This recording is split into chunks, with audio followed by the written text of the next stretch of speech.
Have you ever noticed photos in a grandparent's or your parents' house of people in uniform? Have you ever wondered, what did they do? What did they see? What did they maybe experience? Today, I'd like to enlighten you on Harrison County's contribution to the armed forces. To preserve a nation's heritage, I believe it's important to know and understand about the people who served, fought, and possibly died to preserve our liberties. My name is Amy Gay. I'm a Harrison County resident, and I'm the daughter, wife, and mother of a U.S. veteran. My husband has been deployed several times over his military career. My son is currently serving in the Army and is also currently deployed.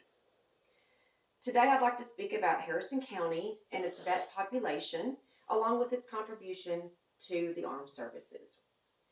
I'll begin with a little background about Harrison County. You may not know, but Harrison County is one of the largest counties in East Texas, and it historically has been a very rural county, so that means you got a lot of land and not a whole lot of people.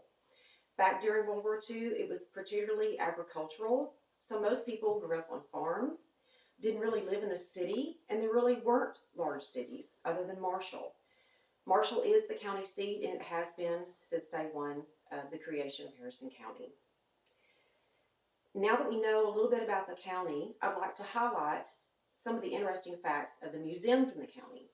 You may not know, but Marshall has a large museum capacity in Marshall.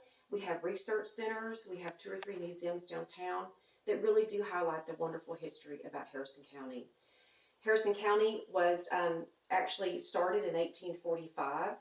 It's been here since before the Texas independence and after, and was really the hub of any kind of civility in the area.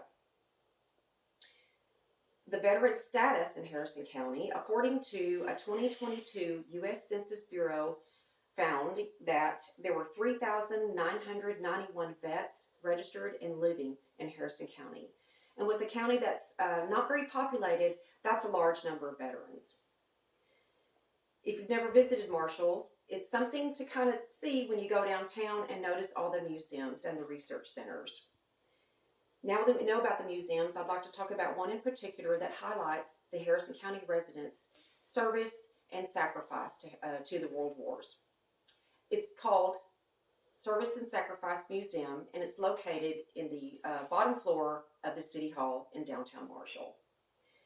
In that museum, there's one exhibit that's very interesting, and it's about the Tuskegee Airmen. During World War II, there was a fighter and bomber group that was created, and that was all black. Only black men could serve in it. There were some of the most highly decorated men of World War II, and their record of their kills and bombings outweighed almost every other fighter and bomber group. In 2007, a publication from the East Texas History Journal cited that there were 2 men from Harrison County that were the most highly decorated and the fastest advancing ranking officers during World War II. That's saying a lot when you look at all the amount of people that were actually in the war. That's a lot from a little rural county in East Texas. One of the men was named Claire Chenot. He actually was the commander of the fighter and bomber squadron, the Flying Tigers. The Flying Tigers were a volunteer squadron that served in China before America's entry into World War II. Something interesting to read up on. Now that I've talked a lot about the Harrison County vets, maybe that's something you might consider the next time you're at your grandparents' house, is when you're looking at photos and you see those old photos of men and women in uniform, maybe stop and think, what did they see? What did they experience? Did they die? Did they live? And thank them for their service.